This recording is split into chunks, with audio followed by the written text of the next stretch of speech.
Hello everyone, my name is Anaf Rahman. Today I have Dr. Vincent Chian, Principal of Fairview International School KL, here with me. And we're here to have a chat about FISKL, which is an online platform I've developed that provides service and action opportunities to students around Malaysia.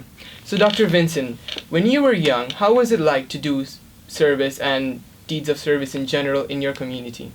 Oh, it was pretty hard. We didn't really know very many opportunities beyond, say, what we knew down the street, an orphanage or the local SPCA. And it's what your parents knew or what your parents' friends told you about. That was pretty much all that you could do. And furthermore, you wouldn't really know what you could do when you got there until you got there. So sometimes I really want to play with the animals in SPCA, and that's what I kind of wanted to do. But I go to SPCA and they'll say, well, no, what we need you to do is shovel poo and clean out the kennels. You can't play with the animals because we already have somebody else doing that. And I'll be like, I wish I knew that before, but we didn't have that sort of transparency back then. So FISKL is a platform which can provide that sense of transparency. How do you think it could have changed your experience then, and how can it change the experience for students now? Oh, wow. I think it's going to change a lot of things for a lot of people. Well, first of all, it's obviously the transparency. So if I wanted to do something in SPCA with FISKL, I would probably know what I was going to be doing in SPCA before that. That would be fantastic. And the second part would be, I would know all the other opportunities in the area, not just SPCA.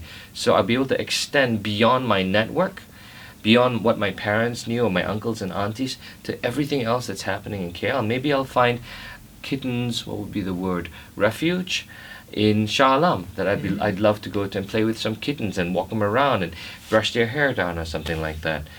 Maybe there'll be an opportunity somewhere else to raise some funds for a local wildlife center, or for train kids how to play the guitar or something. It will really change everything for everybody now. Great, that sounds like a lot of change we can expect in our community. Now, from an individual point of view, what are the skills a teenager, let's say, can learn from these deeds of service? So the greatest skill, I think, that everyone's going to develop would be the skill of empathy. Now, there's lots of things that you can gain from acts of service, but particularly with this generation, where kids really want to be not just a part of their world, to take ownership and responsibility of their world, but to be a part of the solution as well. We're going to really see a lot of kids step into the shoes of people who are really troubled, and then be a part of the solution instead of just complaining about it, being a part of the problem. That's, I believe, the greatest skill that's going to come out of all of this: empathy. Empathy. So I heard you mentioned empathy so many times. Empathy is one of the biggest things we learn in an IB school like Fairview. Now, linking FISKL to IB schools worldwide, what kind of change can we expect in the IB community? Wow.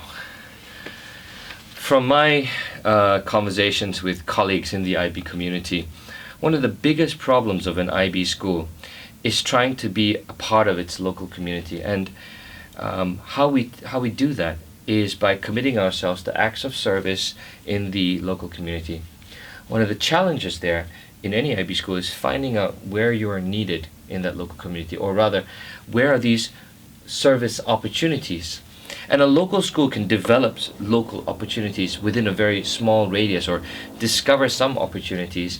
But what happens if all of the schools then come together with all of their opportunities together so that kids may share?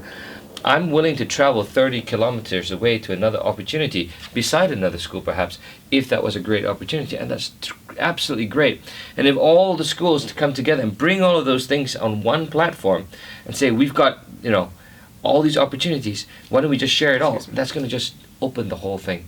So one, sharing of these opportunities creates a massive pool, a wonderful pool. The second one is putting it on that website is going to improve access.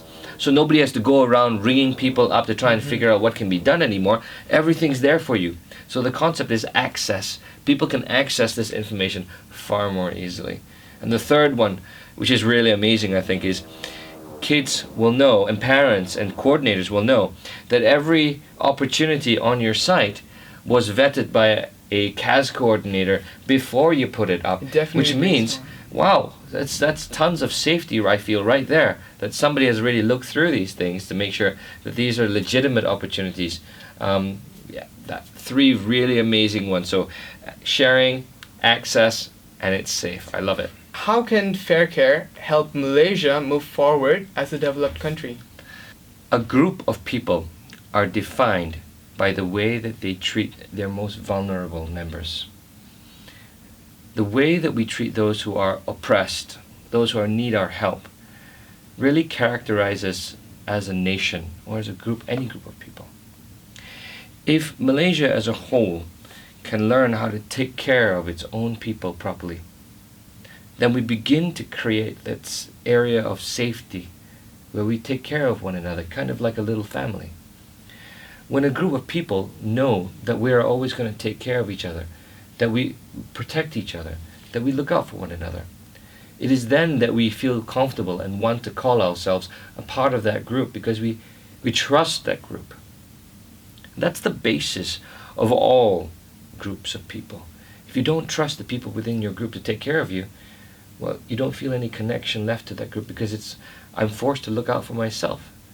The more we commit ourselves to acts of service and take care of everyone around us, the more that emotion, that feeling of safety comes about in that group. And only when Malaysia starts building up that safety, that we are all the same and we look after one another regardless of skin color, race, religion, or wealth levels, then only can we start identifying ourselves as a group of people, Malaysians, that look after each other. And when that starts happening, all those other wonderful things start flowing, like care, compassion, and love, and tenderness, and vulnerability, and acts of heroism and courage. Now, the concept of being a developed nation is an economic concept based on how much you earn.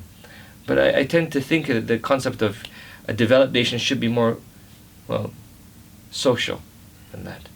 The developed nation is a nation that knows how to look after each other in a sensible way. I don't mean incessantly just pandering over everything, but sensibly looking after itself and working together as a team, a big, giant team.